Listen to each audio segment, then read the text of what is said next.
Vamos a ver un poco el tema de cómo presentar los vectores. A la hora de yo tener un mecanismo de 4 barras, así como este, estamos en el plano XY, tenemos el origen 1, la junta A, la junta B y la junta C. Podemos observar que esto lo podemos representar con 4 vectores. En este caso los vectores serían R1, R2, R3 y R4. Aquí el sentido de los vectores es, bueno, primero que nada hay que determinar en qué sentido voy a empezar a leer los vectores. Yo puedo leer los vectores en sentido horario o en sentido antihorario. Dependiendo en el sentido que yo elija, yo empiezo a sumar los vectores acorde. Por ejemplo, en este caso, yo quiero sumar los vectores en sentido horario. Entonces sería R1 más R2 más R3 más R4. Si yo me vengo a esta otra representación que vendría siendo exactamente el mismo mecanismo con los mismos brazos en la misma configuración, pero yo lo representé diferentes, aquí tendría que escribir la ecuación de los vectores como R1, R2 menos R3, porque este viene en contra, y menos R4. Y de esta manera los represento aquí en la ecuación. En este caso aquí abajo tenemos R1 menos R2 más R3 menos R4. Y así los represento acorde. Es más que nada dependiendo del sentido en el que tú los quieras leer. Si yo quisiera leerlos en sentido contrario, que es perfectamente válido, porque al final de cuentas R1 más R2 más R3 más R4 regresan al origen, por eso es que están igualados a 0. Yo puedo leerlos en sentido contrario. Por ejemplo, aquí sería menos R4 menos R3 menos R2 menos R1, me tienen que dar igual a 0. Y en este caso sería más 4 más R3 menos R2 menos R1, y también me tiene que dar igual a 0. Simplemente es como que el sentido en el cual tú quieras leerlos. Yo personalmente los leo en este sentido, porque así ya me acostumbré y se me hace más lógico, más fácil. Es como, ¿por qué? Porque normalmente así lees los circuitos a la hora de hacer una malla y hacer un análisis de corriente, por así decirlo. Y bueno, este mecanismo, en el caso de que queramos poner aquí una corredera, se representaría así, y se tendrá que representar exactamente de la misma manera como están acá. La única diferencia es que a la hora de derivar, por el mismo sentido de que esta distancia de aquí a aquí es una constante, a la hora de derivar pues se va a eliminar, se va a hacer 0, y esta distancia de aquí a aquí pues es una variable, por lo tanto se va a quedar esa variable derivada. O en este caso, como d es, normalmente aquí es d se deriva porque d es dependiente del tiempo, entonces se deriva y por eso se pone d'. Y si podemos observar, pues d' es la velocidad de la corredera. B, B es la junta, más bien es la velocidad de la corredera. Y si nosotros sacamos la velocidad de la junta, pues sacamos la velocidad de la corredera. Ok, seguimos. Y bueno, vamos a ver este ejemplo sencillo. Simplemente a partir de los valores que me están dando, calcular la velocidad de la corredera vendría siendo el eslabón C, pero pues yo simplemente tengo que sacar la velocidad de B para calcular la velocidad del eslabón C. Podemos ver aquí las constantes que vendrían siendo θ2, θ3, omega 2, que vendrá siendo la velocidad angular del brazo 2, del origen a la junta A, y necesitamos la velocidad de B, o la velocidad de la corredera, que aquí por simple inspección sabemos que es en este sentido, ya que se está efectuando una velocidad angular en este sentido. Por intuición sabemos que la corredera va a tomar esta dirección. Y bueno, lo primero que tenemos que hacer para facilitarnos todo el problema, no es de a fuerza, pero es de preferencia para que se haga el sistema de ecuaciones más sencillo, y a la hora de derivar se eliminen ciertas constantes y quedemos con una variable que nos va a facilitar todo el trabajo.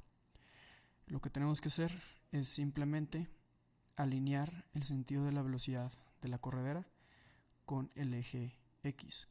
No tiene que ser colineal, o sea, la corredera no tiene que estar justo sobre el eje X, puede estar arriba, siempre y cuando la dirección de la velocidad de la corredera sea en la misma dirección de X. Aquí simplificado, lo único que hice fue literalmente agarrar este brazo, este mecanismo, y quitarle este ángulo que vendrá siendo 20 y alinearlo con X. Ok, y pues tendría un nuevo grupo de constantes, ¿no? En este caso, pues esta se hace 0, los 20 grados se hace 0, teta 2 se convierte en 30 grados, teta 3 se convierte a lo que tenía aquí, menos 20 grados, que vendrá siendo esto. ¿Por qué? Porque simplemente bajé todo el sistema a 20 grados. Teta 2 50 le quita 20 grados, se convirtió en 30. Y bueno, todo lo demás sigue igual. El eslabón A es de 10 centímetros, el eslabón B es de 20 centímetros, el eslabón C pues es la corredera, no tiene una longitud. Y el eslabón D pues es la variable, por eso no la vamos a poner aquí. El eslabón D pues mientras va corriendo el tiempo y hay una velocidad aquí aplicada, este eslabón D se va a contraer o extender. Y bueno, en el caso de que la corredera no esté sobre el eje X, pues existe una distancia, ¿no? Que vendrá siendo esta distancia. Técnicamente es la distancia C, pero por el simple hecho de que es una constante a la hora de derivarla para sacar las velocidades de cada junta, pues C se va a hacer 0. O más bien, en la parte donde está C expresada, que por ejemplo aquí en este caso vamos a representarlo con vectores, que vendrá siendo la vector A más el vector de B más el vector de C más el vector de D, y estarían representadas con el mismo tipo de ecuación, en este caso poniéndole las letras específicas para cada una. Y como para empezar C no existe, entonces lo vamos a mandar a 0. Si estuviera C arriba y si existiera una distancia entre C y el plano de X, donde estará o sea, desde C existiera una distancia hasta el eje de X, como quieras sería 0 a la hora de derivar. Aquí estaría representado en la ecuación C, J, teta, la teta correspondiente. Sin embargo, pues la teta correspondiente que vendrá siendo la teta correspondiente de C vendrá siendo 4. Aquí hay un error, este no es teta 4, este es teta 1. Pero bueno, teta 1 y teta, por ejemplo aquí teta 4 vendrán siendo, siempre va a ser 90 grados y son constantes, por lo tanto a la hora de derivar todo esto se va a hacer 0. Y teta 1, pues teta 1 por la misma razón de que alineamos la D en X, pues teta 1 va a ser 0, ¿no? Entonces todo esto va a ser 1. Y D, al ser una función, D es una función de t, pues la podemos derivar y pasar como d', y nos queda esta función. Y esta es la función general para todos los sistemas de corredera, literalmente para el que sea. ¿Ok? Obviamente, si nosotros hicimos el análisis así, con las flechitas vectoriales continuas, si tuviéramos esta flechita de d volteada, sería menos d'. Este sentido de las flechas tiene importancia porque dependiendo del resultado de d, si d' es positivo, significa que la velocidad va en la misma dirección que la flecha de d. Si fuera negativo, significa que iría en contra de la dirección que nosotros planteamos del vector de d. Bueno, aquí esta función que está ya derivada, que es la derivada de esta que está aquí, la derivamos y nos quedamos con esta función. Y a la hora de aplicar la identidad de Euler, nos quedamos con esta funcioncita que está aquí. Aquí está d' y aquí está los vectores separados en el plano real y en el plano imaginario, como debería estar, como un número complejo, ¿ok? Y lo que sigue es que vamos a separar la parte real y la parte imaginaria para quedarnos con dos ecuaciones, y vamos a tener pues dos ecuaciones con las mismas variables, y de estas mismas podemos sacar estas ecuaciones, esta utilizando la ecuación de los números imaginarios y esta utilizando la parte real, la parte imaginaria. Esta es la parte imaginaria y esta es la parte real. Qué fea letra, pero bueno. Y simplemente despejamos las variables que nos interesan. Por inspección pues sabemos que d' nos daría la velocidad de v, ¿no? O sea, si nosotros sacamos la velocidad de la distancia d, nos va a dar, si nosotros derivamos la distancia d, nos va a dar d', que vendrá siendo la velocidad de esta distancia, de este punto, que se vendrá siendo el punto B. ¿Okay? Esta es la velocidad de B. Ok. Y bueno, entonces terminaríamos con esta ecuación, que regreso a lo mismo. Esta ecuación es muy general. De preferencia yo siempre pongo los vectores en la misma dirección para yo tener siempre planteado que esta ecuación siempre va a aplicar. Cuando los vectores son siempre en el sentido horario, estas ecuaciones siempre van a aplicar. Por eso yo trato de estandarizarme y analizar siempre los problemas planteando los vectores siempre en una misma dirección, para no tener que pasar por todo este proceso y simplemente ya saber que estas ecuaciones siempre van a aplicar. ¿Okay? Y ya simplemente despejamos las variables que tenemos. En el caso de, obviamente si queremos usar esta ecuación, pues primero necesitamos la variable de la velocidad angular del eslabón 3, que vendría siendo este de aquí. Despejamos, perdón, ponemos las constantes en la ecuación y obtenemos esta velocidad angular. Okay, hay que guardar esta velocidad y la volvemos a poner en nuestra siguiente ecuación para sacar directamente el valor de d', que vendrá siendo el valor de b. Y nos quedamos con este valor. Aquí es importante destacar que d' nos da positivo. ¿Qué significa eso? Que d' significa que el valor, más bien la velocidad, va a tener la dirección con la cual yo dibujé primero el vector, que vendrá siendo esta velocidad, hacia la izquierda. Y por eso es que aquí la puse como la velocidad de la junta B es negativa con respecto al origen. Ahora vámonos a un método gráfico. Me voy a quedar con el mismo sistema simplificado que utilicé la última vez, con la corredera sobre X. A mí personalmente para estos problemas resuelvo una parte de forma gráfica y otra parte primero lo resuelvo de forma analítica y luego lo resuelvo de forma gráfica. Normalmente me gusta usar los dos para asegurarme de que el valor que extraje es el correcto. Si hay diferencia entre los dos, hay un error, obviamente. Entonces por eso lo hago doble. Recordando un poco lo de cómo sacar los centros instantáneos, en este caso solamente saqué el centro instantáneo útil, que vendrá siendo el centro instantáneo 1,3, que simplemente se hace proyectando una línea desde el eslabón 2 y otra línea desde el eslabón 4, que vendrá siendo la corredera.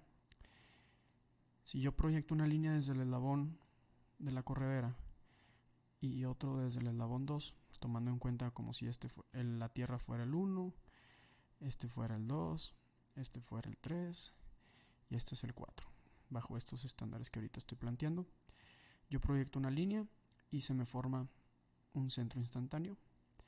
Con este centro instantáneo yo ato el punto de A y el punto de B, y yo sé que la velocidad angular de todo este sistema, incluido el eslabón B, va a tener la misma velocidad angular, que en este caso va a ser omega 3.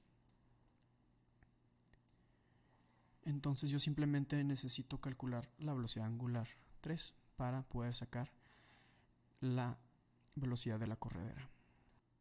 Una vez ya nomás planteando nuestro centro instantáneo, podemos irnos con las ecuaciones gráficas y bueno, podemos determinar la velocidad de la junta A simplemente multiplicando el largo del brazo por la velocidad angular correspondiente a ese brazo, en este caso omega 2, y nos daría una velocidad de 100 centímetros sobre segundo. Y bueno, ya nosotros, habiendo sacado nuestro centro instantáneo de velocidad, podemos pasar a las ecuaciones gráficas. En este caso podemos ver, me borro esto. El objetivo de esto es simplemente sacar la velocidad angular de nuestro eslabón 3 para poder determinar la velocidad de nuestra junta B, la cual se vería en esta dirección. Así. Y para eso necesitamos pues la velocidad angular en el eslabón 3. Y bueno, para esto empezamos sacando la velocidad de A. Esta se saca a partir de la ecuación de la distancia de A por la velocidad angular 2, la cual está sobre el brazo A. Y esta nos daría una velocidad de 100 centímetros sobre segundo. Para poder completar la ecuación de la velocidad angular 3 necesitamos la distancia de A'. Y esta distancia, o este brazo de aquí, a partir de nuestro centro instantáneo, lo tenemos que sacar por medio de la ley de senos. Y esto es simplemente sacando primero los ángulos internos del triángulo y por medio de la ley de senos despejar la longitud de A' y la longitud de B', porque esta también es muy importante para sacar el valor final. Una vez sacados los valores de alfa 1, alfa 2 y alfa 3, podemos sacar A' y B'. Una vez teniendo los valores de A' y B', podemos proseguir a hacer la división que habíamos planteado. 100 entre 28.28, que vendrá siendo la longitud de A' para sacar la omega 3. Y este valor podemos ver que es exactamente igual al que nos había dado antes. Por lo tanto, podemos estar seguros de que está correcto este análisis y este otro análisis. Y poniendo este valor de variable en la ecuación de la velocidad de B, que vendrá siendo la longitud de B' por omega 3, o la velocidad angular del brazo 3, podemos sacar la velocidad de B directamente, la cual es correcta y es igual a la anterior que habíamos sacado. En este caso tenemos aquí está el negativo, aquí está tal cual absoluta, y tenemos que el valor absoluto es el mismo. Nosotros por intuición sabemos que esta velocidad, no intuición, perdón, por observación, sabemos que la velocidad de B va en este sentido, por lo tanto aquí nomás le voy a poner un menos agregado. Y bueno, este es el análisis gráfico visto de una manera sencilla y reducida. Como quiera, yo voy a poner la hoja completa para que ustedes la puedan revisar más a detalle.